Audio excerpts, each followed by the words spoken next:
এগুলো হচ্ছে টুনটুনি পাখি। প্রকৃতির কোলে কি সুন্দর মাঠের ধান বাগানে এরা দুই বন্ধু একান্তে মাঠের ফসল খেয়ে চলেছে। সারাদিন নেই এদের কোনো চিন্তা ভাবনা, প্রকৃতির আনন্দে এরা নিজের সেরা উপহার এখানে দিয়ে চলেছে। সারাটা দিন ধান খেয়ে একটা মানুষ তার কত চিন্তা থাকে, সে কি খাবে, কি করবে, পড়াশুনো। এই পাখির দলের কোনো চিন্তা নেই। অনেকেই ভাববে যে সত্যি যদি এইরকম পাখিদের মতো হতে পারতাম, যেখান সেখান পাখা মেলে উড়ে, কতই না সুন্দর এই পাখিদের জীবন। কিন্তু এই আমফানের মতন ঝড় এই সমস্ত পাখিদের ভীষণ পরিমাণ চিন্তায় ফেলে দেয়। এদের ঘর সংসার সব কিছু ক্ষণিকের জন্যে সমস্ত কিছু বহির্জগৎ থেকে আলাদা করে দেয়।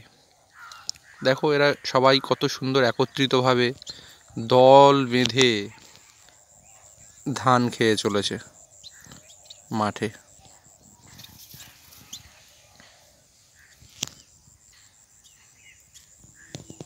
কতই না সুন্দর এদের জীবন।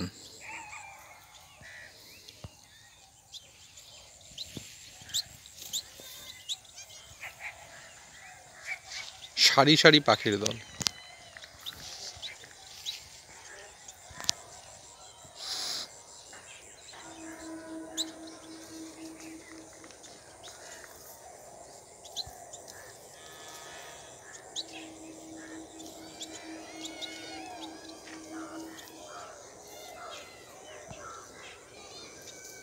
আমি দেখাবো অদূরে কতকগুলো পাখি বসে বসে ধান খেয়ে চলেছে।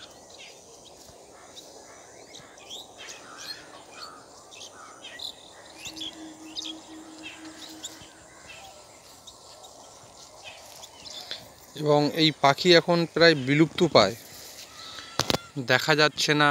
সবাই বলছে এই টাওয়ারের জন্যে এই পাখিদের সেইভাবে আর দেখা যায় না।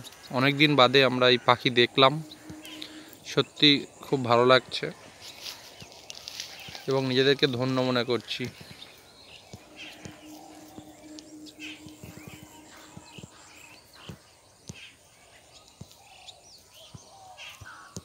এবং এরা একান্তে দুই বন্ধু একসাথে মিলে ধান খেয়ে চলেছে। এবং এরা দুজনকে সম্ভবত ভালোবাসে, কারণ একে অপরকে একটা ধানের শীষ দুই বন্ধু দুজন মিলেই খাচ্ছে।